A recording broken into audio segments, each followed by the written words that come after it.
sad to say, walang purgatory na makikita sa Bible. I don't know kung saan kinuha ng mga pari yung katuruan ng purgatory. Wala. Pag dasalan mo yung kaluluwa, espiritu ng tao, hindi, naakyat siya. Sana totoo yun. Kailang, hindi wala sa Bible. Kasi kung totoo yun, ang gagawin ko, mag-ipon ako ng maraming pera, magpakayaman. Wala, kahit illegal yan, magpakayaman ako. And then mag-enjoy sa buhay. Mag-iwan lang ako ng millions sa pamilya ko. Okay, pag namatay ako, ito millions, dasalan niyo ako para mapunta ng langit. Ang narinig nyo, nasaksihan ninyo ang the vlogging general, si retired general ng Armed Forces of the Philippines, Macanas, na napaka-anti-Catholic ito siya. Kahit nagtalakay siya sa mga isyu politika, tulad sa iba pang mga DDS vlogger, tumitira din sa pananampalatayang Katoliko. Kaya nga, ating tinatalakay din yung may mga kaugnayan sa pangyayari sa ating lipunan. Pero may mga nag-react, bakit daw umano na pinapasukan natin sa mga isyu kaugnay sa politika. Wala namang bawal. Di naman yan pinagbabawal dahil bahagi sa aral ng simbahang Katoliko na makibahagi tayo sa pangyayari sa lipunan. Pero nag-react ba kayo nitong mga vloggers na ito tulad ni General Macanas, Johnny, na maliban na DDS vlogger pero tinitira kahit pananampalataya ng simbahang Katoliko. Pero mali ang kanyang unawa. Imagine, kung tunay man umano na nag-exist ang purgatorio, magpayaman na lang siya. At mag-iwan siya ng 1 million para pamisa para yung illegal na pera na nakuha niya pag ipamisa umano, yun magdala sa kanya sa langit. Yun ang maling akala. Maling akala kaugnay sa purgatorio. Di daw totoo ang purgatorio. Walang mabasa sa Biblia na purgatorio. Yun ang bukang bibig na marinig natin sa mga anti-Katoliko. Na pag di mabasa sa Biblia, di paniniwalaan. So therefore, huwag kayong maniniwala sa canon of the Bible. Bakit? Mabasa ba sa Biblia ang salitang canon of the Bible? Wala. Huwag din kayo maniniwala ng Bible. Bakit? Mabasa ba sa King James Version ang salitang Bible? Di po wala. New Testament and Old Testament. So bakit naniniwala kayo? Kaya ating tatalakayin ito mga kapatid at pakinggan natin. Anong sabi ng Panginoong Hesus? Today you will be with me in paradise. Okay? So yung paradise, lugar na yun ng kaligayahan. Okay? Wala naman tayong tutol na yung isa sa mga nagsising mangnanakaw na ipinako sa ating Panginoon Jesucristo. Kung tingnan natin ang mabasa kasi sa Unang Juan 2:19, nandito na ngayon ang mga antikristo. Sila'y galing sa atin, ngunit sila'y humiwalay sa atin upang makilala na sila'y hindi kasama natin. Siguro sa punto ni retired General Macanas na hindi na ako naniniwala, noon naniniwala siya. Pero dahil natangay sa born again, kaya sola scriptura ang kanilang doktrina, pero ulitin ko, even the word sola scriptura does not found in the Bible itself. Saan nyo makita yung Bible alone? Kahit nga salitang Bible sa King James Version, di yan mabasa. So kaya, kung ang argumento nila pag di mabasa letra por letra, pero ito, napansin nyo ba? Pag may mabasa tayo letra por letra mga kapatid, yon ang herit nila ay piki yan. o tampered na Biblia. Pag may mabasa. Okay. Ituloy natin si General Macanas. Hindi pa yun yung final na langit na tirahan ng tao together with God. Another example sa Luke chapter 16, yung turo ng Panginoong Hesus, yung si Lazaro, yung nagpapalimos, namatay, kasama niya yung mayaman. So si Lazaro, nung namatay siya, dinala siya ng mga anghel sa kiliran ni Abraham o Abraham's bosom sa paraiso. Yun na yung temporary nga lugar na papupunta ng mga tao. So, kung born again si General Macanas, yung paraiso, temporary na lugar daw para papunta ng langit. So, ngayon, kung di sila maniniwala na may purgatorio at naniniwala ng paraiso, temporaring lugar para papunta ng langit. O sige nga, sa mga born again tulad ni General Macanas, saan mabasa na yung nilagyang ni Lazaro ay temporaryong lugar papuntang langit? Di ba? Sola Scriptura dapat mabasa sa Biblia, kaya nga nag-react kayo, di mabasa sa Biblia purgatory, kaya di paniniwalaan. Okay, tuloy natin siya. Kung namatay habang hinintay yung final judgment. So, yun. Meron na. Ito namang hadis, yun yung sa Luke chapter 16, yung napuntahan ng mayaman. Namatay siya at nandun na lang siya. Hirap na siya sa init. Ano yon? Impyerno na ba yon? Yung hadis na nagpapatulong siya kay Father Abraham.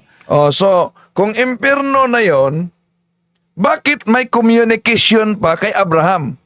So, ibig pa sabihin na yung mga kaluluwa na nasa impyerno ay may communication pa sa mga banal? At di lang yan, sabi niya, itong mayaman na nasa Hades, nanalangin para sa kanyang mga kapatid. Ibig po ba sabihin yung nasa impyerno na kaluluwa, pwede pang manalangin para dito sa lupa? Hindi, mali. Kaya nga, ang aral natin mga Katoliko, yung nasa purgatorio, kahit sila'y nagdusa sa init ng apoy, walang magawa sila sa kanilang sarili, ngunit sila ay pwedeng manalangin para sa atin na nasa lupa, at tayo naman na nasa lupa ay pwedeng manalangin para sa kanila. Yun ang tinatawag na communion of saints. No? So tuloy natin. Pababain niya si Lazarus para pabugnawan o palamigin ang kanyang dila kasi init, masyadong mainit sa kanyang lugar. Yun po ang hadis. Okay? Sad to say, walang purgatory na makikita sa Bible. Santo si walang purgatory na makita sa Bible. Yun ang sabi ni General Macanas, no? Santo si pa, walang mabasang purgatory sa Bible. Gusto niya letra por letra ba? Okay, silipin natin ang La Sagrada Biblia. Ito, sa unang Pedro 3:19, a los tales predico mucho tiempo el Espíritu por boca de Noé la fabricación del arca. El Padre se entiende, el por cárcel, el purgatorio. Punta natin yung Tagalog version.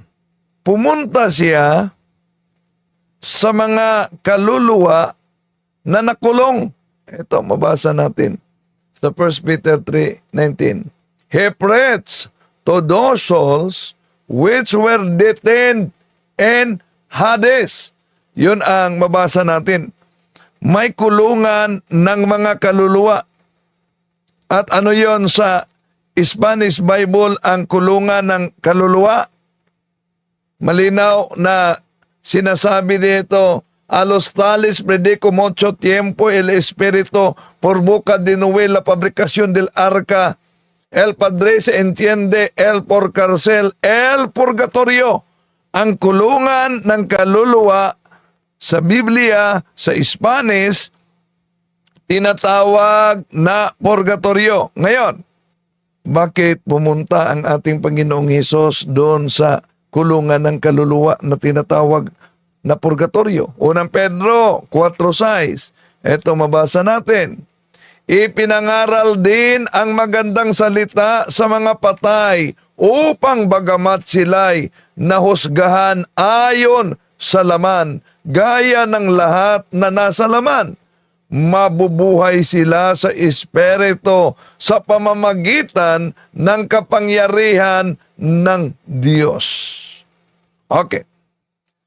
Palagay natin, walang purgatorio. Itong unang Pedro 3:19 ng ating Panginoon ay pumunta sa kulungan ng mga kaluluwa na sa Spanish, El Porcarcel, El Purgatorio. So, malinaw na may mabasang purgatorio. Di lang natuntun, di lang nakita ni vlogging general. Okay. Saan kinuha ng mga pare yung katuruan ng purgatory? Sa Biblia, sa teaching authority at sa tradisyon. Kahit pa sa panahon mismo ng sa lumang tipan, may mabasa na tayo na paglinis. Kung tingnan natin sa Biblia, mga kapatid, may dalawang uri ng kasalanan. May kasalanan na magdulot ng kamatayan at may kasalanan na hindi ikakamatay. At yung kasalanan na hindi ikakamatay, yun ay pwedeng ipanalangin. Ito, 1 John, unang Juan 5:16-17. Kung makita ni numan na ang kaniyang kapatid ay gumagawa ng kasalanang di hahantong sa kamatayan, ipanalangin niya ang kapatid na iyon sa Diyos na magbibigay sa kanya ng bagong buhay. Ito'y para sa mga kapatid na ang kasalanan ay hindi humantong sa kamatayan. May kasalanang hahantong sa kamatayan at hindi ko sinasabing dalangin ninyo ang sinumang gumagawa nito. Ang lahat na gawain di matuwid ay kasalanan, ngunit may kasalanan na di ahantong sa kamatayan. So may kasalanan na di ahantong sa kamatayan at ito umano'y idalangin. Ang sabi ni Vlogging General, di na pwedeng ipanalangin yung namatay. Wala. Kasi ang turo sa atin sa purgatory, pag namatay tayo, purgatory muna tayo. Depende. No? Depende. Una, kung namatay ka nga may mortal na kasalanan na hindi mo pinagsisihan, mapurgatory ka ba? Hindi. Ang aral ng simbahang Katoliko, yun ang problema. Kung Katoliko ka, di mo pinag-aralang mabuti ang iyong pananampalataya, matangay ka talaga sa mga born again. Sa Katoliko, iniligtas tayo sa pamamagitan ng dugo ng ating Panginoon Jesucristo at natanggap natin ang kaligtasan bilang kabahagi sa simbahan nang tumanggap tayo ng binyag. Sa binyag, Marcos 16:16. Kaya hinugasan tayo sa banal na dugo ng ating Panginoong Jesucristo, Juan Kapitulo 20, versikulo 28. Pero, iba ang aral ng mga born again. Tulad sa inaniba ni General Macanas. Bakit? May turo kasi ang born again na once saved, always saved. Ibig sabihin, basta kaanib ka na sa born again, kahit pa magkakalat ka ng kasinungalingan, at kahit pa yung kasinungalingan na yan ay walang batayan, mapatawad ka pa rin kahit di mo pinagsisihan ang mga kasinungalingan o ibang mabigat na kasalanan. Hindi yan mangyayari sa simbahang Katoliko na mapatawad ang kasalanang hindi pinagsisihan. Maliban lang kung ang kasalanan ay pinagsisihan. Kaya, ayon sa Ezekiel 18:24, ito'y mabasa natin, ngunit kung ang isang taong matuwid ay magpakasama at gumawa ng mga kasuklam-suklam na gawain, hindi siya mabubuhay. Mamamatay siya dahil sa kaniyang pagtataksel at sa kasalanang nagawa. Mawawalan ng kabuluhan ang lahat ng kabutihang ginawa niya noong una. Yun ang mabigat na kasalanan na tinatawag na mortal na kasalanan.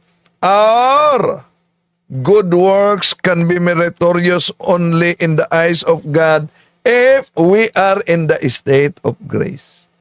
Kaya mabigat, wala kasing mortal and venial itong born again. Mabigat kung nabinyagan na tayo, nakagawa tayo ng mortal na kasalanan. Yun ay pagtalikod natin ayon sa mga Hebreo Kapitulo 6, versikulo 6.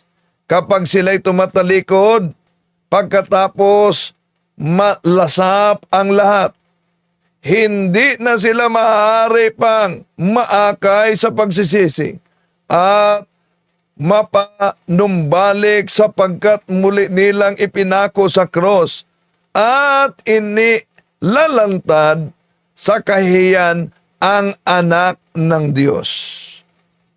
Yun na ang tinatawag na sa mga di nagsisi. Yun ang tinatawag na sin against the Holy Spirit. So, sa simbahang Katoliko, sa confession mga kapatid, tatanggalin ng sakramento ng kumpisal ang eternal punishment na dulot sa nagawang mortal na kasalanan. Ngunit hindi tinanggal sa kumpisal yung tinatawag na temporal punishment na kinakailangan ng Diyos para lubos nating mabayaran ang ating nagawang kasalanan. Totoo naman na ang Diyos ay perfectly merciful. He is also perfectly just. So, dahil siya ay hostisya, it would be an injustice if there were no consequence for sin. So, bilang tao, kinakailangan natin yung tinatawag na reparation to the damage at ang paglinis sa mga nagawang kasalanan kahit pinagsisihan na natin ang ating kasalanan, mga kapatid, ang epekto sa pinagsisihan nating kasalanan ay nanatili pa sa mundong ito at nanatili pa rin sa ating palibot. Kaya, doon na papasok yung sinabi ng ating Panginoon Kristo sa San Mateo 5:26. Anong sabi niya? Eto, tiniyak ko sa inyo na hindi ka makakalabas ng bilangguan hanggat hindi mo mababayaran ang kabuuan ng utang mo. So kaya nga, sa Santiago 5:20, kung ang isang taong makasalanan, makakonvert siya sa masasamang tao, maraming mga kasalanan ang mapatawad. Oh. So ngayon, dahil sinabi ng ating Panginoon Kristo na ikukulong ka doon hanggang mabayaran mo ang kahuli-hulihang bahagi ng iyong utang. Mateo 5:26. Kaya, yung lahat nating mga kasalanan na pinagsisihan natin, meron pang reparation of to the damage na kundi natin mabayaran habang buhay pa tayo, bayaran natin yan sa kabilang buhay. Tulad ni Propeta David, di po ba nagsisi siya sa kasalanan niya? Pero may epekto pa rin ang kasalanan kahit pinatawad na. Yan mabasa natin sa 2 Samuel Kapitulo 12, versikulo 13-14. Then David said to Nathan, I have sinned against the Lord. Nathan said to David, the Lord will forgive you. even for this sin, you will not die. But you did things that made the Lord's enemies lose their respect for Him. So, your new baby son will die. So, ito ang temporal punishment sa kasalanan na pinatawad na at pinagsisihan. No? Kaya nga, kung maalala ninyo ang sinabi mismo ng ating Panginoong Hesukristo, San Mateo 12:32, anong sabi ng ating Panginoong Hesukristo? At sino mang magsalita ng isang salitang laban sa anak ng tao ay ipatatawad sa kaniya. Datapuwa, ang sino mang magsalita laban sa Espiritu Santo ay hindi ipapatawad sa kaniya kahit sa sanglibutang ito umaging sa darating. So ano daw? Umaging sa darating. Di nyo ba napansin ang konteksto? Na maging sa darating, meron pang kapatawaran.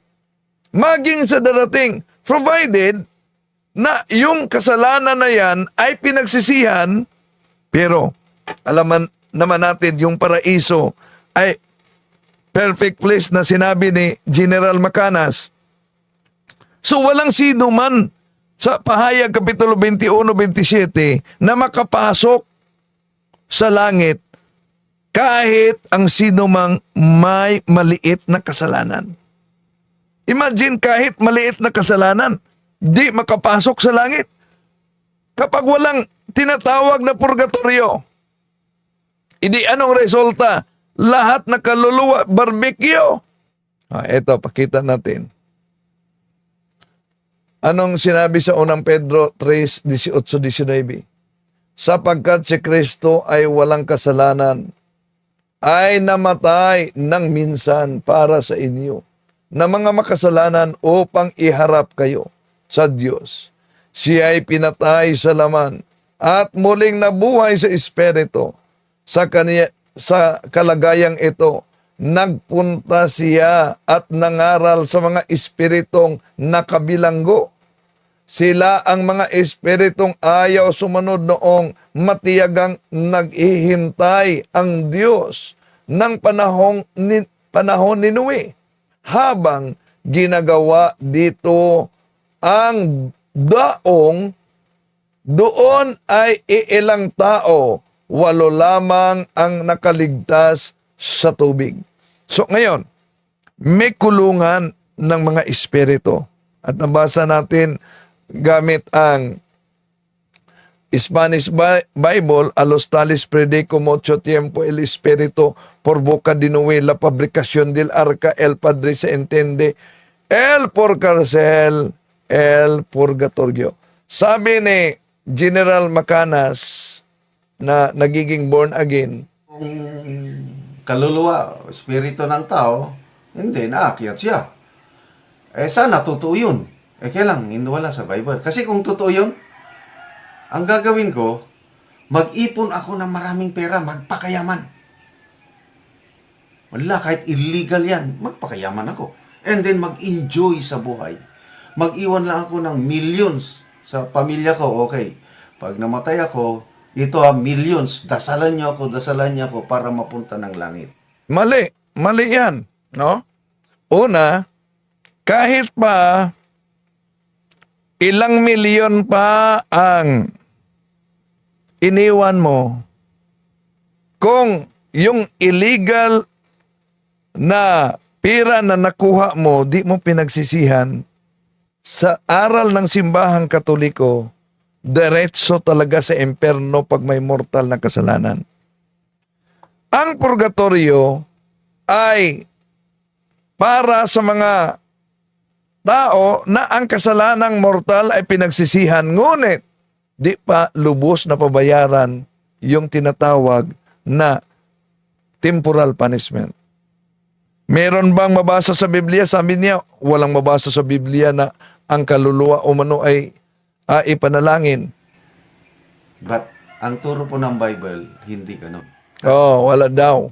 Eto, sa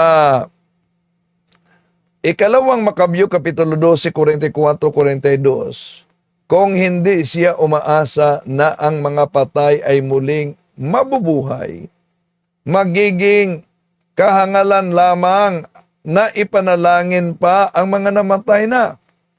Dahil buo ang kanyang paniniwala na ang lahat na namatay ay mananatiling makadiyos, ay tatanggap ng gantimpala, dakilang gantimpala. Ginawa niya ang paghahandog na iyon upang ang pagkakasala ng mga namatay na ito ay patawarin. So, naghandog ng salapi sa templo si Judas Maccabeo para sa pagpatawad sa kasalanan. At Sirach City 33, malinaw yan. Ang problema lang, itong mga born again, ang kanilang sinunod na Bible, yung sa 1827 sa British Foreign Bible Society na kulang na. 6 lang na aklat. Pero yung 1611 na King James Version, meron yung Apokripa. Kaya, kung sa ating mga Katoliko, batay sa nakasulat sa Ruth Kapitulo 2, versikulo 20, hindi ikinait ang kaniyang magandang loob sa mga buhay at sa mga patay. Napaka-biblical pala, mga kapatid, no? Okay. So, pero walang ganito ang mga born again kasi. No? At sola scriptura, sinunod nila yung sola scriptura na di naman mabasa sa Biblia. Tuloy natin si General. Kasi sa Luke chapter 16, yung turo ng Panginoong Isus, sabi ng ni Father Abraham, kasi kinakausap na the only way na tayong mga tao hindi mapunta sa Hades o sa lugar ng paghirap is to believe on the Bible, believe on the Moses and the prophets. Believe in the Bible? O sige nga. Gusto niyo letra por letra. Saan mabasa sa Biblia, believe in the Bible? Saan mabasa yan? Di kayo maniniwala sa purgatorio dahil di niyo nakita letra por letra. Pero yung turo niyo, believe in the Bible, saan yan mabasa? Hindi naman tayo total na paniwalaan ang dapat paniwalaan ang Biblia. Pero depende sa Biblia. Yung Biblia ng Protestante na tad-tad ng kamalian, yung King James Version. O kaya nga may canon law ng simbahan na ipinagbabawal sa mga Katoliko na tatanggap ng maling sali na Biblia, lalo na sa mga Protestante. Walang pagkakaiba yon mga kapatid na ipinagbabawal sa gobyerno na tatanggap kayo ng fake na pira. No? Ganon din sa Biblia. Sabi ni Randy Reyes, inalis kasi nila ang Apokripa. Yes. Dahil ang King James Version 1611, may Apokripa pa yon na sa atin, Deuterocanon.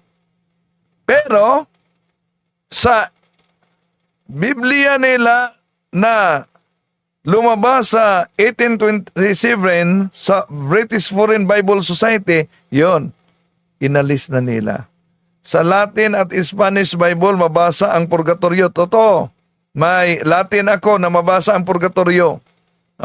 Pero sa argumento nila, pag di mabasa sa Biblia, letra por letra, di na pwedeng paniniwalaan, edi wag na lang silang maniniwala sa Biblia dahil ang salitang Biblia nakasulat lang sa cover yan sa King James Version. Saan nyo mabasa ang salitang Biblia na may kapitulo at versikulo kung yun ang argumento ninyo? Kaya isip-isip naman pag may time. To make his message known is our responsibility.